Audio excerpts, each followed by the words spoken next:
ใช่ทางบ่อสัญญาวัดเบิ่งว่ามันจักพุทธนะตอกแล้วก่อนจังหวัดเนาะบ่ล่ะเนาะเอาหน่อยก็ได้สบายยังบ่ได้ลายยังอีก4โต๊ะ4โต๊ะพี่น้องเฮาจะวัดเบิ่งว่าอันทั้งที่จักพุทธเท่านั้นนะเนาะแต่ว่าเฮาต้องได้ลือพี่น้องนี่เนาะได้ลือเพราะว่าเฮาจะสอดมันสอดบ่ได้พี่น้องเขาเจ้ามุ่งเขาเจ้ามุ่งอะไรเนาะเฮาก็บ่เข้าใจเนาะดอกพี่น้องเอ้ยบ่อแก้วก็สู้ขนาดพี่น้องคำว่าคำแม่ยันได้บ่ล่ะเนาะแม่นสมอยากได้อยู่เลยสมอยากได้พี่น้องก็ต้องขอบบุญขอบคุณทุกท่านที่ช่วยมาทางไอ้แก้วเพิ่นเนาะช่วยกันคนละเล็กละน้อยพี่น้องเอ้ยเพิ่นก็สิมีบอลอยู่ที่ดีขึ้นเองอันนี้ก็เป็นงบของทางแม่ตู้ USA พี่น้องเอ้ยที่ว่าอันซอยสังกะสีซอยตะปูซอยซื้อเลื่อยซอยซื้ออันทุกอย่างหลายอย่างอยู่พี่น้องเอ้ยเนาะเพิ่นก็มีบทบาทในนี่หลายพี่น้องเอ้ยเนาะถมดินนี่ก็4 ล้านพี่น้องเอ้ยก็ถือว่าหลายพอสมควรนะพี่น้องเนาะสำหรับอันเบาแก้วและเงิน4 ล้านนี่จักเดือนสิหาได้เงิน4 ล้านนี่ปีหนึ่งก็ค่อยก็หาบ่ยอมแล้วฮะหาบ่ได้ครับหาบ่ได้บ่แม่นอ้อยอีหลีเนาะโดยพี่น้องเอ้ยลงจากรถแล้วครับไปเลยเดี๋ยวมันจะค่ำเนาะอย่ามันค่ำพี่น้องเร่งเฮ็ดให้มันแล้ว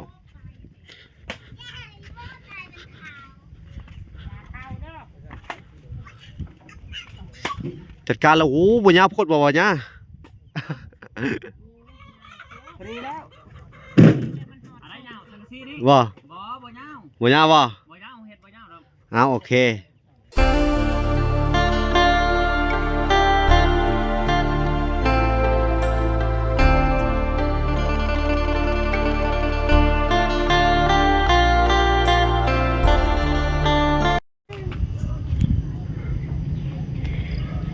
โครงหลังคาใกล้จะเสร็จแล้วพี่น้องเอ้ยโอเคพี่น้องเอ้ยมาถึงขั้นนี้แล้วเนาะมันก็ตำมันก็ตันโคตร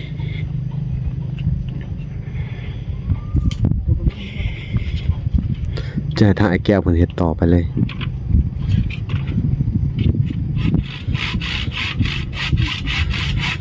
เราตัดไว้หมด4 โต๊ะเลยได้อ่ะโอ้ได้ไปน้อยเขาบ่ยาวเนาะเนี่ยเจ้ากำลังเถอะเนื้อไปบ่เวลืมมาก็บ่ได้เห็นเพิ่นตึงดงกว่าบ่ตัวเล็ก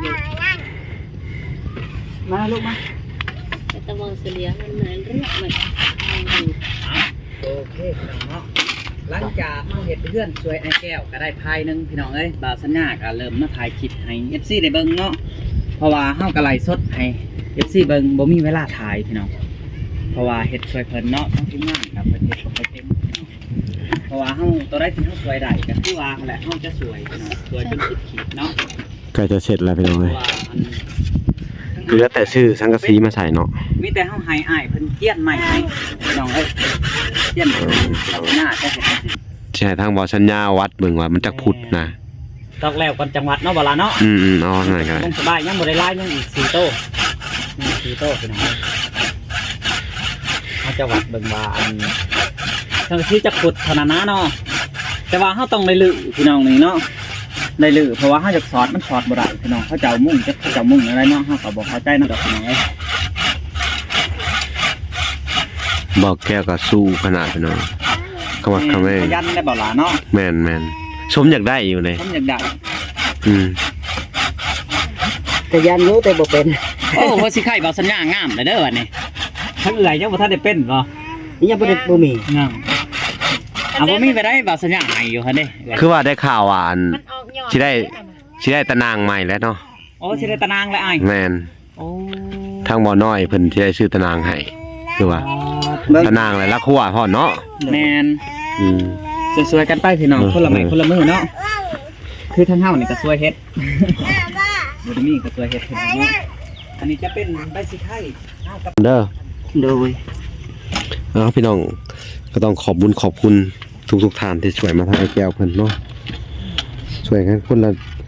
เล็กละน้อยพี่น้องเอ้ยเพิ่นก็สิมีบอลอยู่ที่ดีขึ้นเองอันนี้ก็เป็นงบของทางแม่ตู้ USA พี่น้องเอ้ยที่ว่า อันซอยสังกะสีซอยตะปูซอยซื้อเลื่อยซอยซื้ออันทุกอย่างหลายอย่างอยู่พี่น้องเอ้ย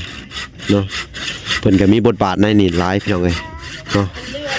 ผมดินนี่ก็4 ล้านพี่น้องเอ้ยก็ถือว่าหลายพอสมควรเนาะพี่น้องเนาะสำหรับอันเบาแก้วและเงิน4 ล้านนี่จักเดือนสิหาได้เงิน4 ล้านนี่ โอ้ปีหนึงก็ค่อยก็หาบ่ยอมแล้ว ฮะ หาบ่ได้ครับ หาบ่ได้บ่ แม่น พ่ออีหลีเนาะ โดยจักพุดบ่ล่ะนี่ แม่นน่ะ เอาสบายดีบ่ล่ะ สบายดีเด้อ จักพุดตัวนี้ อันก็น่าจะเป็น9หรือ12นั่นแหละมึง เนาะ แม่นแล้วบัดสัญญาณ 12เนาะซื้อมาเผื่อไว้เลย ขาด เนาะ เลยอ่ะมันขาดเลย ซื้อมาเผื่อ12เนาะนี่ซ้ำนะ12เนาะ โดยบ่นี่วัดเบิ่งก่อนเอาแบบเป๊ะๆนะ คำบ่ได้ก็10 ฟุตหรือ11 ฟุต ถ้าบ่ได้ก็12คือว่าหั่นแหละ อ๋อมึงต่อ ค ค รั รั บบ ท่านอ้าย เพื่อสิได้ไปสั่งสังกะสี แท้เบิ่งระวังถือหัวกันได้ ถือหัวหล่นเช่นลูกนะอันตรายเด้นะ จำบ่เทิงแล้วก็ลิงาม อันนี้ไม้หยังเนาะนี่คือไม้แตะนี่ ๆแม่นอันนี้ฮะ อืม ไม้แต่ ครับแม่นเนาะ น่าจะเป็นไม้แต่น้อยเนาะ อันนี้ไม่ยังนี่ดำๆนี่นะ ลิงดำ เอา เป็นลิงดำเด้ ด แม่นี่เด้คือต้นใหญ่ ำ นี่ ต้น เด้ นี่เนาะ กินได้มากมัน มันกินได้เด้ ทั้งขอกไก่เฮาก็ยังเจริญเคออยู่เนาะเพราะว่าสิลงไปเฮ็ดขอกไก่ได้พี่น้องแต่ว่าเขาบ่ลาอันไฟบุญหรือว่าเบาพรเบาหน่อยเนาะให้เฮ็ดสวยไอ้แก้วก่อนเนาะเฮาก็เลยว่ายกขบวนมาทางนี้ก่อนพี่น้อง มันมีเวลาหลายมื้ออยู่หรอกเนาะ ยังเวลาหลายมื้ออีกอย่างไก่มันก็ยังมาบ่ครบ แม่นอยู่ ก็คือเฮาก็สิให้เบาลาเอามาไก่5โต โอเคอยู่ ให้เพิ่นไปเอาบอนทีบางสัญญาซื้อไว้พี่น้อง โดย เพราะว่าจะถือมามื้อเช้านี่มันจับบ่ได้ไปกลางเว้น แม่น จนเมื่อยได้บ่ล่ะเพื่อสิได้ฮะ โอ้เพิ่นต้องจับกลางคืนไก่เพิ่นไปหากินเด้ กลางเว้นหันไปหา100บาทได้แต่มันบ่ได้ โอ้ก็เลยไม่ได้ทั้งหมดนั่นเนาะหมดเดียวเลย โอ้ยมีแฮะ โดย สิบ่ได้ให้แก้วเพิ่น เป็นจังไดได้ไก่นี่เฮาสิวางแผนจะได้ต่อบัดนี้ไก่นี่หึเลี้ยงบ่ เลี้ยง แต่อันทั้งแม่อันบ่ลาว่าให้เฮ็ดคอกมันดีๆเด้อบ่ให้นอนต้นไม้ได้ บ่สิเฮ็ดนั่นๆๆมึงนั่น เฮ็ดซื้อไปตัดไม้มาหลายๆเด้อ โดย เดี๋ยวสิเฮาอันสิทมศพซื้ออันสังกะสีให้เด้อ โดย สังกะสีประมาณ 4-5 แผ่นนี่ก็ได้เนาะ โดย บ่สัญญาก็300,000เลยพี่น้องบ่ลาก็จะเพิ่มให้ เพ เพิ่น ราะว่าเงินทางบ่าวสัญญา อืม มี300,000เนาะ แม่น พี่น้องมาได้เฮาสิได้ลงมือเฮ็ดเอ้าเรื่อยออกบัดนี้ให้ทั้งไอ้แก้วเพิ่นย่อซอยพี่น้องเอ้ย อยากให้มันแล้วเนี่ยไว้ๆนี่เนาะบ่ล่ะเนาะ โดย พี่น้องเอ้ย เอาไปดูสิกัน จิ้วไผ่แซกก่อนที่ดังไผ่ให้ไผ่มันแห้งๆแล้วก็เบยแล้วก็ เอาอันไปอันนั้นอ้ายโอ้ทางนี้แหละค่าต้นคูณเนาะ กราบบ่ฮอดคนคุ้นก็ได้ เอาหัดต้นคูณเนาะอ้ายเนาะ อืม อันไปหือเสือกมาดูอ้ายเราจะเอาความละเอียดละอ่องเนาะ รู้สึกว่าไก่เพิ่นปล่อยเท่านี้ก็แล่นยั่วๆอยู่เนาะ แม่น มันเคยกิน ไก่เขาเลี้ยงก็สบายเนาะเพราะว่ามันเดินมันกว้างอยู่พี่เลี้ยงหยังก็ได้พี่น้องเอ้ยมันบ่ได้ไปสอไผมันมีไห้มีนาเนาะ แม่น เลี้ยงสบายได้อไก่อยู่นี่เฮาเบิ่งทง บ้า นี่ นเราไปโดนในให้หน้าเขาเจ้าเนาะ อันตรายเด้นะแม่น ยามนั้นหาบ่สิค้างอีกแล้ว วันนี้ตะปูเรือนี่เฮาก็สิไปเฮ็ดขอบไก่พี่น้องเอ้ยเอาดูเอ้ยเด้อ นี่มันนี่ เฮาก็บ่เอาหัดต้นคูณเนาะ บ่ฮอดเอาจุๆหนิดนึงก็ได้ พอจุๆนิดนึงนะ จุๆเนาะ ทำมาดู มันแรงกัน โอ้ อันนั้น เกิดมาเตี่ย จับ แบบนี้ ใส่ นะ เข่งและหอยไหวยันม้ามากิน แม่นแหละสุกซ้ามาเฮาเฮ็ด หอยเด้ เฮ็ดคอกแล้ว มันจำเห็ดคอกแล้วกลางคืนเดี๋ยวจับใส่เข่ง เป็ดเจ้าเองบ่ว่าสัญญา แม่นเป็ดในเฮือนภรรยาเอาให้ โอ้คือสิดีแท้พี่น้องเอ้ย เด้อ เพิ่นเห็นคน ภรรยาเอาให้ให้ไอ้แก้วเพิ่นค่ะ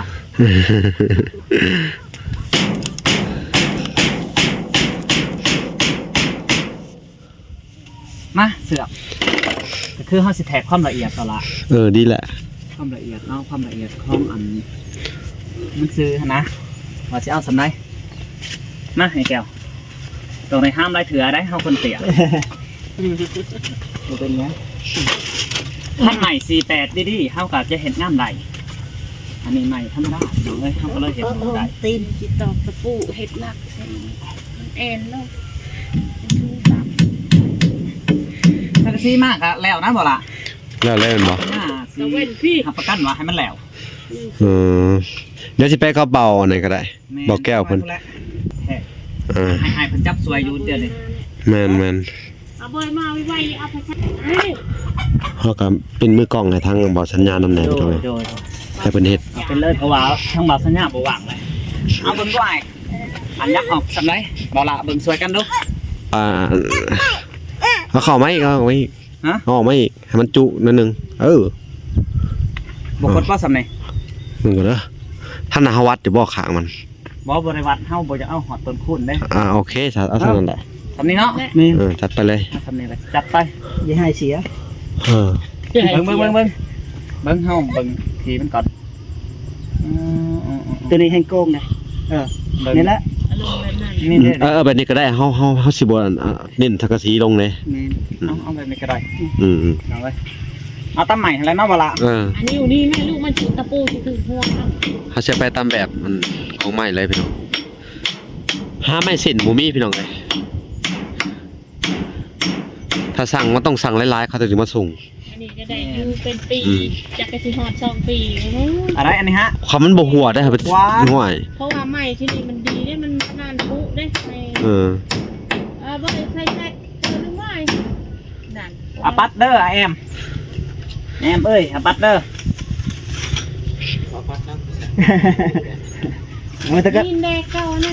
เอามาใหม่ครับจับมาบอกแก้ว แล้วตะกันแดงตกไปอีก เฮ้ยนี่แหละให้บอลาเป็นมือกล่องให้พี่น้องเอ้ยมาเนี่ยนี่เบิ่งดูทางนั้นพอดีเป๊ะป่ะ เตะกับเสือกเลย เป๊ะเลยป่ะเอาครึ่งไงครึ่ง ขึ้นไปครึ่งเลยนั่นแหละ เอ้ยเฮาบริเป็นของมัน เพื่อได้บาท เฮาก็เอาตาเล็งเอาสื่อๆนี่แล้วเนาะบอลาเนาะ ใช้ได้แล้ว เพราะว่า เอาไม่ที่ ขั้นไม้งามเฮาก็เสร็จแบบละเอียดนะเฮ้ย ตามทับไม้นะ แมนเอาตามใหม่ ขอแต่มันบุ่มวันนั้นนะมันกลุ่มแดดก็โอเคอยู่ดอกบางแดดบางฝนได้เนาะ อ๋อเนี่ย โอ้ยเคยกันเลยกินเขากระโดด เดี๋ยวมืออื่นเศร้ามาอีเด้อ จะสะแบะจะไปนะเก้ย ต้ม เออ เฮ้ยโอ้เฮ้ย ยังอีกบ่ได้แต่จะแหลกเวลาเอ้ย อืม เพราะว่าเฮาจากเล็งมึงนะ แม่จะได้เดินทางไปซื้อสังกะสีเลย แมนเอาแบบนี้แหละมันจะงาม ก็ให้ทำในหั่นจีนอีกอะไรเนาะตรงไกลเนาะ เดี๋ยว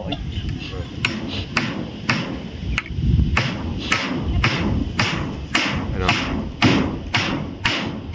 ทุ่มทางกายทางใจพี่น้องเลยเพื่ออยากซอยแก้ว บางหน้าเนี่ยแจ็คเก็ตตามลายสื่อได้พี่น้องเนาะว่าแล้วจะว่าให้ตามลายสื่อเฮากับสัญญาเลยเด้สัญญาเลย สัญญาไม่เป็นสัญญา ไม่เป็นสัญญาบ่ได้ พบดอกผ้าแล้วหรือไม่แก้วมาเลย แมนสัญญาต้องเป็นสัญญา ไม่ได้เลย ร้านพี่น้องเอาไอ้แก้วอันย่อมหน่อยเนาะโอเค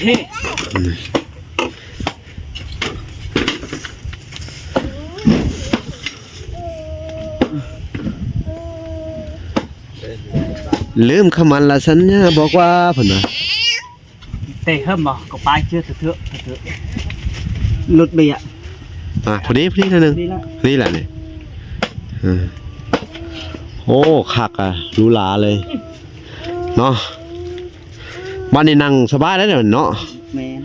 มีลมหลวงๆเข้ามาฮ้อนกับสู้ได้ นั่งกันเลยเนาะถนนว่ะ ดังไฟกับยักษ์เขามาดังอันนี้เด้อบัดนี้น่าฝน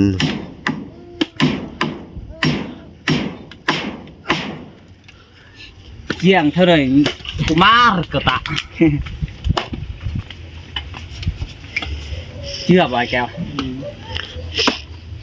เครื่องครบได้บ่ต้องแต่กบสวรรค์เที่ยวครบนี้ สร้างเฮ็ดเฮือนนั่นเพิ่นว่าสิเมาอัน50,000เนาะบ่เฮือนน่ะเบ้ย 50,000เลย 50,000เลยบ่พี่น้อง เออ ยาย ทั้ง FC ยายก่อนเลยเนาะ ทั้ง FC สิสวยอยู่บ่เนาะคันบ่สัญญาเฮ็ดเทือนน่ะเบ้ย 50,000เด้ 50,000จ่ายเลยเนาะ เพราะว่าทางสร้างเราได้เสนอมาได้50,000 สำหรับเพื่อนนี่บ่าวสัญญามักที่สุดในใจเนาะ อืม สำหรับโค้งใหม่กับก่ออ ม บ่าวสัญญาเอาก่อดีกว่า เอาดิ เพราะว่ามันเป็นผืนต่ำและบ่าวสัญญาดิเฮ็ด อืม ตอนนั้นมันขึ้นสูงเนาะ ขึ้นสูงแล้วที่ทันได้ตัดมันเมื่อยคันว่าคนเฮ็ดเป็นหมด แม่น ก็ได้อยู่บ่ย่านอันนี้คันเป็นผู้เดียวก็มันลำบากพี่น้องเอ้ย ขึ้นลงเนาะ ขึ้นลง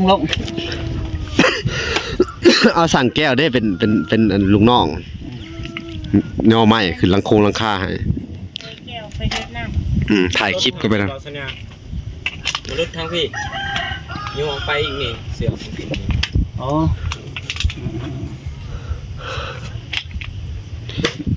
ทั้งของเบ้ยเบิ่งให้พี่น้องเอ้ย ใช้เวลาขนาดเนาะเฮาเนาะเฮ็ดอันนี้ก็ได้ ก็คือทั้งเฮาอยากเฮ็ดแบบละเอียดนะเนาะไอ้แก้ว อืม เบิ่งสิขอบคุณเบิ่งใหม่ก่อนไอ้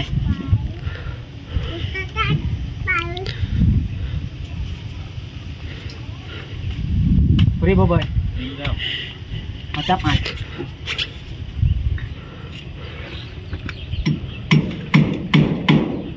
โอ้ยถ้ามาเกิดมาเตี่ยแท้นี่เอาดูเอาเตียงมาอีกรุ่นหนึ่งพี่น้องเอ้ยมันหยาบๆเนาะพอได้ง่อย คือสิตอกเสร็จนี่คือสิได้ไปซื้อสังกะสีบัดนี้เนาะ แม่นสุดท้ายแล้วได้บ่ล่ะนี่ แม่นล่ะสิได้ไปซื้อสังกะสีแล้วพี่น้องเอ้ย สิได้กุ้งเลย มุงเลยเฮาสิให้แล้วจักหน่อยได้ มื้อนึงก็สิมอบไม้ให้ทางเว้าสัญญาเฮ็ดคอกไก่ต่อไปพี่น้องเอ้ย ขั้นจังทางนี่ใต้เลย500,000เนาะ ตายโตเลย พี่น้องเอ้ยสวยๆกันไปเก่าอดเก่าเหงื่อนหาสิได้ดอกค่ำเพิ่นว่า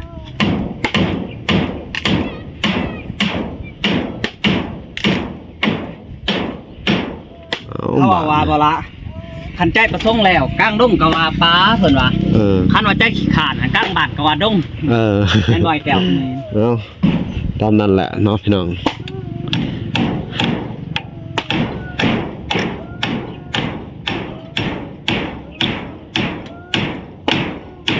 สำเร็จ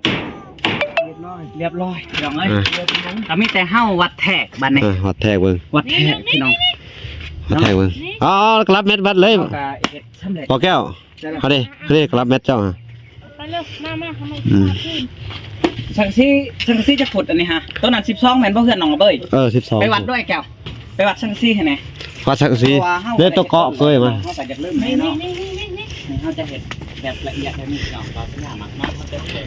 วัดแล้วเบิ่ง ให้มันละเอียดละอ่องเข้าใจป่ะแต่ก็ ค่อยๆเลือซอง ฮะ เริ่มซีค่อยเลือซอง แล้ว2กะมาไว้ใช่เฮ็ดประตู แม่นบ่เดี๋ยวนั้น เอาไปเฮ็ดประตูอัดนะคือจะเฮ็ดบ่ได้สิพาเฮ็ดประตูให้เด้อมา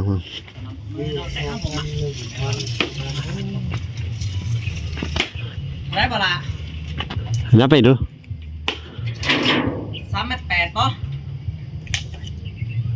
3.30 3.30 เมตร เอาไปวัดเบิ่งดูสัตว์นึง 3.30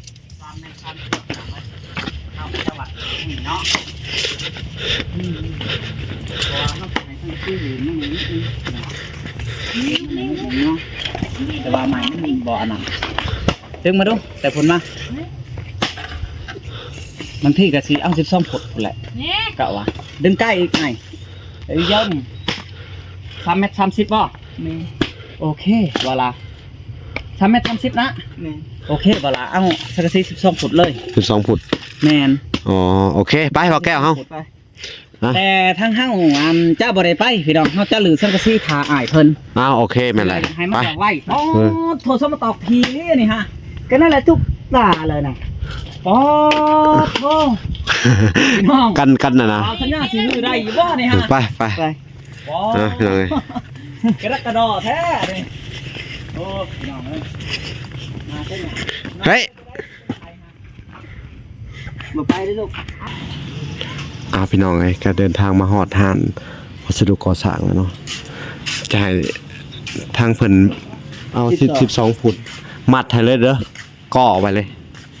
ไปเอา7แผ่นไปเบิ่งกันพี่น้องอย่าให้จ่ายเงินไว้ถ่าก็ได้เท่าไหร่บ่เอา7แผ่นฮะ350,000โอเคเลยมาเอาเงินเลยเวลาจ่ายเงินให้ทั้งค่าสังกะสีก่อนเนาะพี่น้องเนาะก็เป็นเงินจากอันเมตู้ USA เนาะพี่น้องเนาะเพิ่นก็ให้อีแม่เพิ่นก็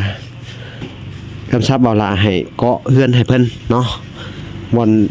อยู่อาศัยแหละพี่น้องเอ้ยเนาะก็จะได้จ่ายเป็นสังกะสีให้เพิ่นเนาะ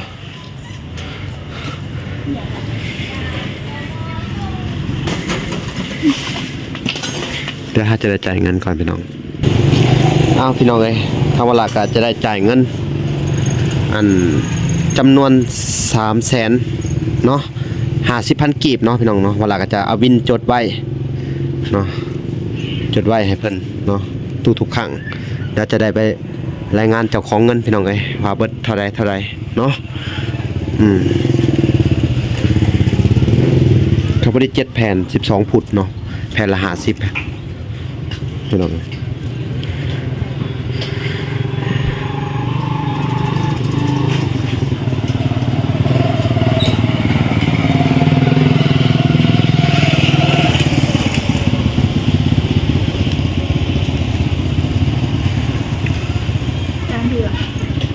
นั่นแหละ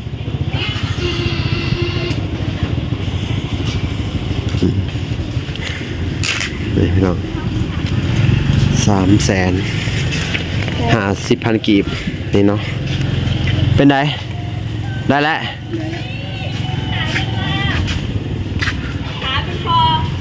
นี่พี่น้องเลยอันโอเคเนาะแบกไว้วะ ไว้ ไม่กระบอกไกลบันไดเนาะนักวะ บ่ สู้ๆพี่น้องเดี๋ยวก็จะได้อันเพิ่นขึ้นท้ายรถเนาะพี่น้องแบกไปโอเคไปพอกันอยู่บ่อนอันนั้นเลยพี่น้องเอ้ยบ่อนเพิ่นเฮ็ดครัวเลยพี่น้องโอเคพี่น้องเอ้ยลงจากรถแล้วครับไปเลยเดี๋ยวมันจะค่ำเนาะอย่ามันค่ำพี่น้องเร่งเฮ็ดให้มันแล้ว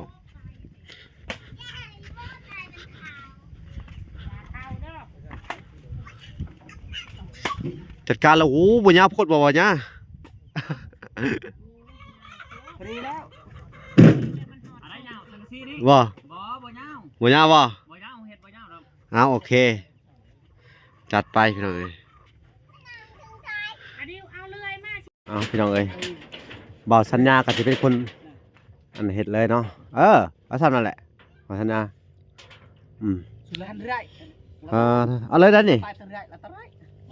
พี่น้องเอ้ยโครงหลังคากะยังบ่ทันเสร็จมื้อนี้เนาะมันค่ำก่อนพี่น้องเอ้ยทางบ่าวลาก็จะได้จบคลิปก่อนพี่น้องเอ้ยมื้ออื่นจะได้ต่อกันใหม่แต่เช้าๆเนาะโครงหลังคากะโอเคอยู่ทางบ่าวสัญญาเพิ่นเฮ็ดเนาะ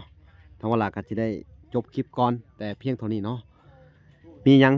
อีกมื้อจังว่ากันใหม่พี่น้องเอ้ยพอกันใหม่อีกคลิปหน้าเนาะพี่น้องเนาะโอเคพอกันใหม่บ๊ายบาย